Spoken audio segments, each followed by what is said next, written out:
한 주간 동안에도 올디 지저스, 오직 예수의 이름으로 나아가서 죄악을 이기고 승리하며 사신 여러분들, 주님의 이름으로 축복합니다. 지난 한 주간 동안에는 성령으로 살면서 잘난 체 하지 않고 다른 사람의 짐을 대신 져주기도 하시고 또 내게 있는 축복을 다른 사람과 함께 나누며 사셨다면 이번 주에는 영적으로 변화가 되셔서 분별력이 있고 진정한 자유를 얻으시고 하나님을 위한 인생을, 하나님을 위해서 일을 행하며 사는 여러분들이 다 되시기를 주님의 이름으로 축원합니다. 영적으로 변화된 사람은 하루하루 일상 사는 것이 즐겁습니다. 무슨 일을 하든지 기대치가 높죠. 누구를 만나든지 반갑습니다. 무엇이 됐든지 꿈이 크고 많습니다. 항상 가슴 속에 희망이 넘쳐 있죠. 표정이 밝고 걸음걸이 한 걸음에도 자신감이 넘쳐 있습니다. 반대로 영적으로 침체되어 있다면 하루하루 살 일상이 즐겁지가 않죠. 내가 왜 사는가? 이렇게 사는 것도 사는 것인가? 사는 것이나 죽는 것이나 다 마찬가지. 이런 몹쓸 생각을 많이 하게 됩니다. 표정도 없고 당연히 걸음걸이에도 자신감이 없을 수밖에 없죠. 그런데 오늘 살아가는 여러분들 모습을 보아하니 여러분들은 오늘 영적으로 변화된 여러분들인 것은 틀림이 없어 보입니다. 바라기는 오늘 지금 이 모습 사탄에게 뺏기지 말고 천국 가는 그 순간까지 지금의 이 영적 변화된 모습을 간직하시기를 주님의 이름으로 부탁을 드리겠습니다. 죄와 벌을 쓴 도스토프 예프스키, 그가 이런 말을 했습니다. 사탄은 오늘날 세계 도처에서 일하고 있으며 인류가 일찍이 생각하지 못했던 방법으로 개인과 나라를 황폐하게 하고 있다. 지금도 마찬가지입니다. 인간과 사이는 역사 이래로 우리가 경험하지 못했던 범죄, 분쟁, 또 질병, 전쟁, 이러한 것들로 인류 사이가 황폐해지고 있죠. 사탄이 인간의 마음을 황폐하게 만들었기 때문입니다. 이것이 사탄이 하는 일입니다. 사탄은 우리들의 영적 삶을 방해를 해서 끊임없이 신앙적으로 방황하게 만듭니다. 괴로워하게 만들고 수많은 갈등을 겪게 만듭니다. 이때 사탄이 방해하는 그 방법이 매우 교활하고 지능적이죠. 우리들로 하여금 나도 모르는 사이에 하나님을 멀리 떠나 살게 만들어 버립니다. 다른 사람들과의 인간관계에서도 화목을 깨뜨리고 끊임없이 나와 다른 사람 사이에 다툼과 소란도 일어나게 만들죠. 인간을 영적으로 깊은 침체에 빠뜨리는 겁니다. 사탄의 올무에 걸려 누구든지 넘어지게 만드는 겁니다. 그래서 디모데후서 2장 26절 보시면 그들로 깨어 마귀의 올무에서 벗어나 하나님께 사로잡힌 바가 되어 그 뜻을 따르게 하실까 합니다. 정신 차리고 깨어 있어야만 이 사탄의 올무에 걸리지 않는다고 했습니다. 오늘 이 본문에서 예수님이 칭찬한 이 세례 요한, 영적으로 부흥된, 영적으로 놀랍게 변화된 사람이었습니다. 그는 영적으로 충만해서 하나님이 자기에게 맡기신 사명을 끝까지 신실하게 감당을 해냈습니다. 그리하여 28절 보시면 예수님께서 세례 요한을 가리켜 칭찬할 때 여자가 낳은 자 중에 요한보다 큰 자가 없다 칭찬을 했습니다. 하나님은 예수님의 길을 예비하는 자로 세례 요한을 보내셨고 세례 요한은 그 부르심에 가장 합당하게 사명을 감당해 낸 겁니다. 그가 이렇게 자기 사명, 가장 힘들고 어려운 박해 시대에도 불구하고 그 사명 감당할 수 있었던 거 다른 것이 아닙니다. 그 자신의 실력, 능력이 있어서가 아닙니다. 영적으로 부흥되고 변화된 사람이었기 때문에 가능한 일이었습니다. 그렇다면 지금 이 시대에 저와 여러분들이 영적으로 변화되면 우리에게 어떤 일들이, 어떤 것이 달라집니까? 가장 먼저는 분별력이 회복이 됩니다. 올바른 분별력이 생기게 되는 겁니다. 영적으로 변화되는 순간 말입니다. 헨리 나우에는 분별력을 이렇게 설명했습니다. 하나님이 우리에게 무엇을 말씀하시려고 하는지를 이해하고 또 일상생활에서 감지하기 어려운 아주 미묘한 표징을 읽어내고 인생에서 벌어지는 이런저런 일이 어떻게 연결되는지를 꿰뚫어보는 통찰, 이것을 분별력이라고 했습니다. 이 분별력을 통해 내 안에 계신 하나님을 경험하게 되고 하나님의 시간에 맞춰서 행동할 때가 언제이며 기다릴 때가 언제인지를 아는 이런 영적인 변화진 사람, 그런 사람이 그런 삶을 살 수가 있게 된다는 말입니다. 세례 요한, 영적 분별력을 가지고 하나님의 때 자기가 해야 할 일을 분명하게 깨닫고 실행을 한 사람이었죠. 헤롯의 잘못된 행동에도 눈 감지 않았습니다.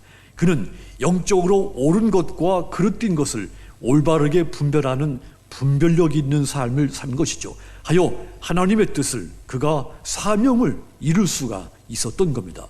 반대로 여러분, 영적 분별력을 상실했다면 우리가 어떻게 되겠습니까? 신앙에 바르고 그릇된 것을 판단하지 못하게 될 것입니다. 보기는 보지만 깨닫지 못하는 사람이 되는 겁니다. 마태복음 13장 14절에서 주님이 말씀했습니다. 이사야의 예언이 그들에게 이루었으니 일러스되 너희가 듣기는 들어도 깨닫지 못할 것이요 보기는 보아도 알지 못하리라. 영적 분별력이 상실되면 영적인 변화가 없는 사람들은 들어도 그것이 무슨 뜻인지 어떤 메시지를 알지 못합니다. 보지만 자기가 보는 것이 어떤 메시지로 하나님이 내게 준 것인지를 알지 못하는 겁니다. 사단의 지배에 사로잡혀 있으면 영적인 시력을 모두 잃어버려서 마침내 분별력을 상실하게 되는 겁니다. 신학자인 제임스 오웰 학자가 이런 말을 했습니다. 오늘날 사탄의 지배 속에 사는 사람들, 예스와 노를 분명히 하지 못하는 사람들이다 그랬습니다. 사탄의 지배 아래 있으면 영적인 분별력이 사라진다는 말입니다. 이해하고 노해야 할 것을 정확히 판단하지를 못한다는 말입니다. 그래서 하나님의 자신이 하는 일이 하나님의 일인지 나의 일인지 교회 일인지 우리 집안의 일인지를 분별하지를 못하는 겁니다. 그래서 목회자와 갈등하고 다른 교인들과 끊임없이 다툼을 일삼게 되는 겁니다. 사사기 16장에 보시면 삼손은 자신의 영적 상태에 대해서 너무나도 무지했습니다.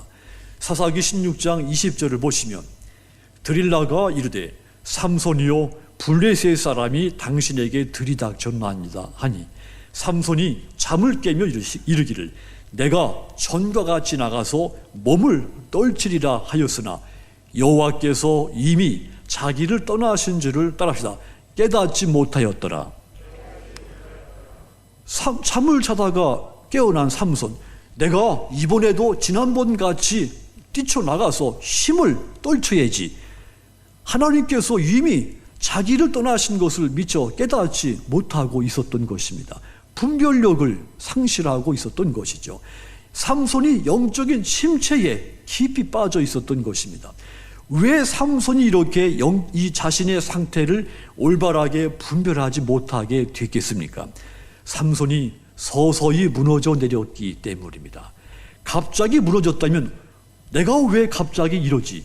자신이 망가지고 있는 것을 감지했을 텐데 아주 서서히 무너져 내렸기 때문에 무너져 내리는 것을 알아채리지를 못한 것이죠. 스스로도 말입니다. 사탄이 삼손으로 하여금 자신의 영적 상태를 감지하지 못하도록 아주 천천히 망가뜨려 온 겁니다. 분별력의 바로미터를 최저로 떨어뜨려 놓은 것입니다. 그리하여 자신도 모르게 영적으로 침체된 이 삼손, 마침내 분별력을 상실해서 자신에게 주어진 너무도 중요한 하나님이 주신 사명을 감당하지를 못하게 되는 겁니다. 루이스라는 신학자도 이렇게 말했습니다. 지옥으로 가는 길은 급격한 벼랑길이 아니라 밋밋한 내리막길이다. 그래서 사람들은 그 길을 기분 좋게 걸어간다 그랬습니다. 사람들이 영적으로 침체되어 있어서 조금씩 주님 곁을 떠나다가 마침내 사탄의 지배 가운데 깊이 빠지게 된다는 말입니다. 그래서 베드로전서 5장 8절을 보십시오. 근신하라, 깨어라. 너희 대적 마귀가 우는 사자같이 두루 다니며 삼킬 자를 찾나니 그랬습니다. 사탄이 쉬지 않고 끊임없이 우는 사자처럼 넘어뜨릴 대상자들을 찾아 다닌다고 했습니다. 그래서 우리가 잠시라도 깨어 근신하지 않으면 사탄의 올무에 넘어가서 마치 분별력을 상실하고 사탄이 원하는 삶, 사탄이 이끄는 대로 삶을 살게 되는 것이죠. 하나님이 내게 주신 이 사명을 성취하지를 못하게 되는 것입니다.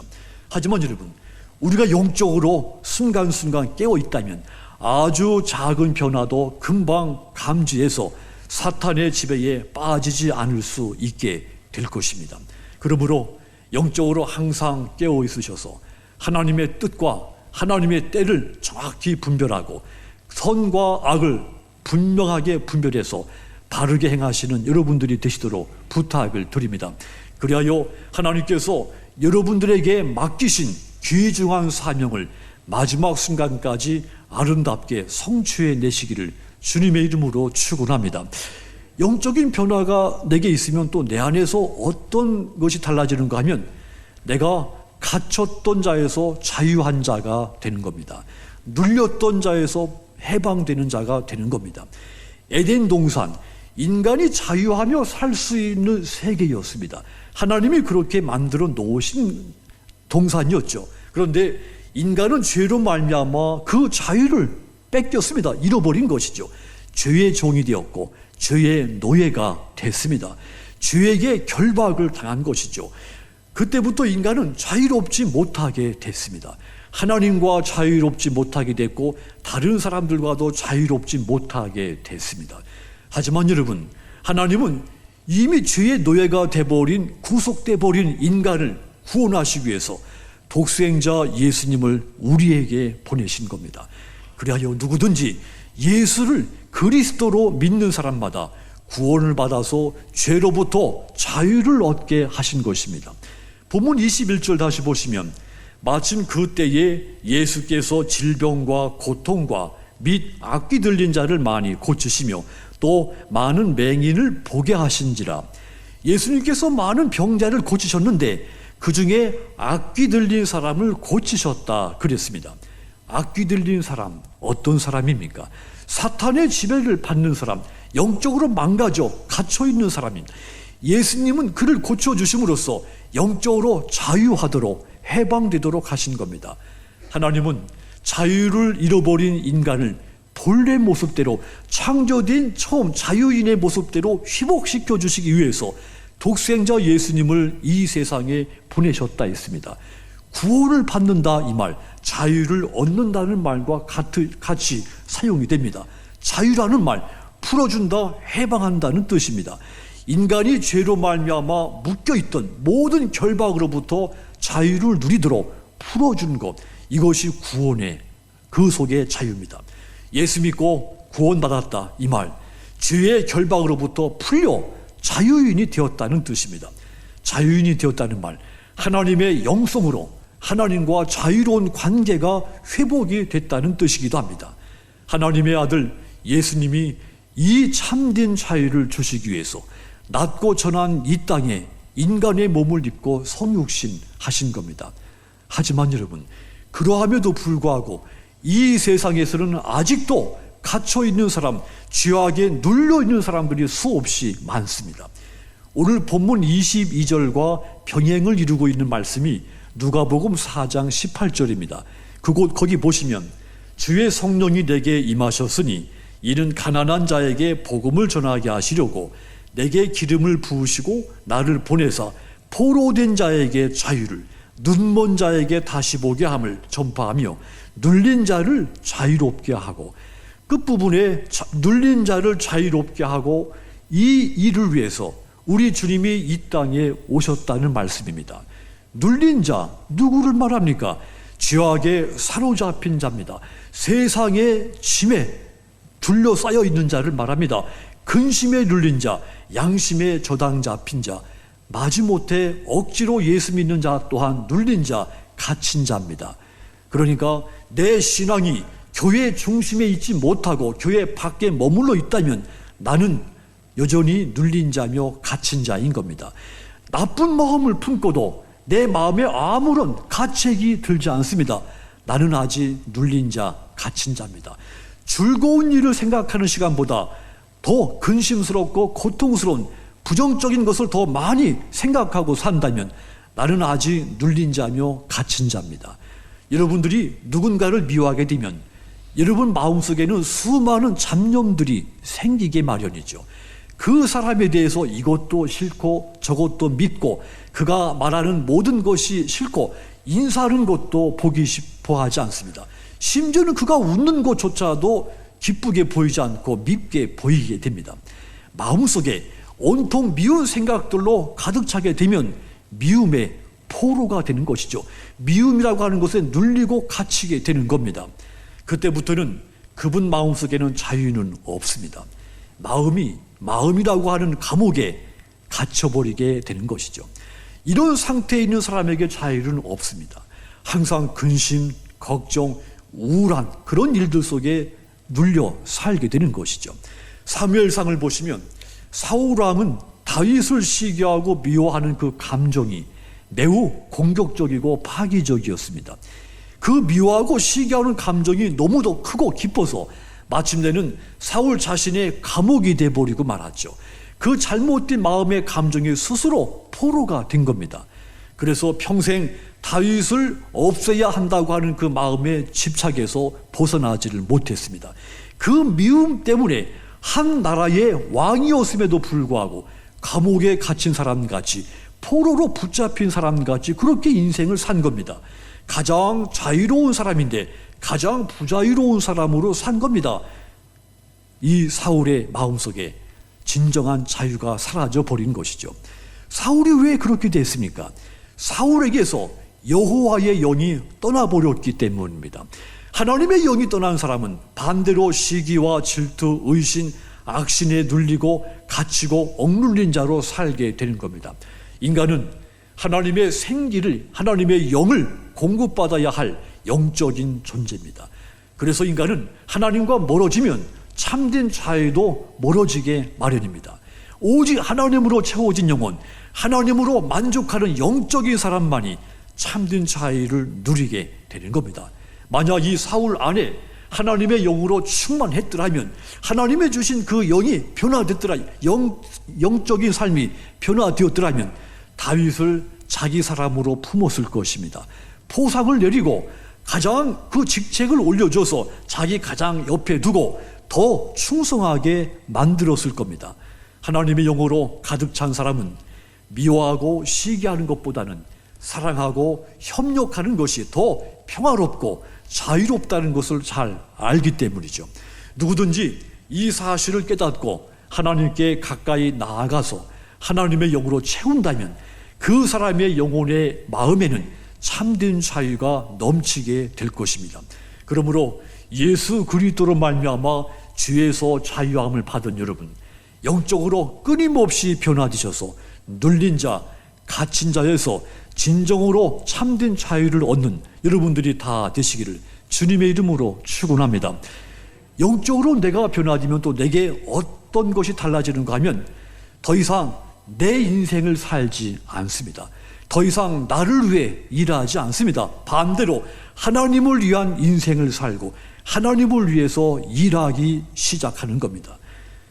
알베르트 까민 이런 말을 했습니다. 안진뱅이로 평생을 사느니 차라리 일어서서 죽는 편을 택하겠다. 물론 이 말이 신체 장애인에 대한 말이 아닙니다. 인간의 정신적인 상태, 인간의 의지에 관한 이야기죠. 쉽게 말하면 앉아서 노는 자가 아니라 서서 일하는 자가 되어야 한다. 인류의 교훈의 말로 준 거죠. 신앙세계도 다르지 않습니다. 믿는 사람들은 영적으로 앉아있는 상태에 머물러 있어서는 안 됩니다. 앉아있는 상태로는 어떤 것도 할 수가 없기 때문이죠. 하나님의 백성들 영적으로 일어서서 어떤 삶이든지 어떤 일이든지 행해야 되는 겁니다. 그런데 이때는 목적이 분명해야 합니다. 영적으로 변화된 사람, 하나님의 백성들은 말이죠, 어떤 삶을 살거나 어떤 일을 할 때 목적이 뚜렷해야 한다는 말입니다. 내가 누구를 위해서 사는지, 내가 이 일을 누구를 위해서 행하는지 이 목적이 정확해야 합니다. 이때 영적으로 변화된 사람은 하나님을 위해서 인생을 살고자 하며 하나님을 위해서 일을 행하고자 하게 됩니다. 반대로 영적으로 침체된 사람, 자신을 위한 인생을 살고자 하며 자신을 위해서 어떤 일을 행하고자 하게 되는 것이죠. 영적인 상태가 변화됐느냐, 변화되지 못하고 침체되느냐, 그 차이점인 겁니다. 영적으로 변화된 사람은 언제든지 나를 위한 삶을 살지 않고 주를 위한 삶, 또 나를 위해 일하지 않고 하나님을 위해서 일한다고 했습니다. 성전 미문에 앉아 있었던 이 안진뱅이에게서도 영적으로 변화된 모습을 발견할 수가 있습니다. 그는 지금까지 나이 40이 넘도록 성전 미문 밖에 앉아서 구걸만 해왔습니다. 성전을 드나들며 기쁨, 감격 속에 하나님을 찬송하는 그 수많은 신앙인들을 보지만 이해하지를 못했습니다. 평생을 성전 문 앞에 있었으면서도 한 번도 성전에 들어가 보지를 않았기 때문이죠. 영적으로 하나님의 은혜를 체험해 보지를 못했기 때문입니다. 그런데 그가 베드로와 요한을 통해 나사렛 예수의 이름으로 일어나 걷게 됩니다. 그리고는 제 발로 성전에 뛰어 들어갔습니다. 그 순간 그는 그 영적 은혜의 기쁨을 맛보게 됩니다. 사도행전 3장 8절은 그 감격적인 이야기죠. 뛰어서서 걸으며 그들과 함께 성전으로 들어가면서 걷기도 하고 뛰기도 하며, 따라합시다, 하나님을 찬송하니, 그에게 생애 최초로 영적인 변화가 일어난 겁니다. 이후로 그가 어떻게 삽니까? 그날의 고백같이 하나님을 찬송하며 하나님을 위한 인생을 살기 시작합니다. 더 이상 자기의 인생을 살지 않고 하나님의 인생, 하나님을 위해 뭔가 일을 행하며 살기 시작을 하는 겁니다. 그렇습니다. 누구든지 영적으로 변화가 되면 이처럼 삶의 목적과 태도, 일하는 목적과 태도가 달라지게 되는 겁니다. 그러므로 살아가는 여러분들께서 영적으로 놀라운 변화가 여러분 속에 일어나셔서 하나님을 위한 삶을 살게 되시고 하나님을 위해서 일을 행하며 사시기를 주님의 이름으로 부탁을 드립니다. 사랑하는 성도 여러분, 지금 이 시대는 어느 시대보다도 영적인 부흥, 영적인 변화가 절실하게 필요한 시대죠. 우상의 시대, 물질의 시대, 불신앙의 시대입니다. 그래서 저는 여러분 속에 영적인 변화와 부흥이 뜨겁고 힘차게 일어나기를 기도드립니다. 그리하여 여러분 속에 영적인 분별력이 회복이 되시고 지혜에 눌리고 갇힌 곳에서 참된 자유를 얻게 되시고 하나님을 위한 삶을 사시고 하나님을 위해서 일을 행하며 사시는 믿음의 여러분들이 다 되시기를 주님의 이름으로 축원합니다. 기도하겠습니다.